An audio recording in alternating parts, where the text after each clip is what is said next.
So beauties, in this video I'll be showing you guys on how I create this colorful dramatic look.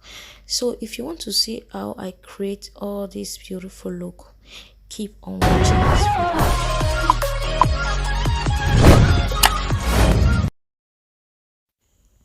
Hello guys, welcome back to my channel. If today is your first time of stopping by, please subscribe and hit the notification bell so that you'll be notified whenever I upload a video.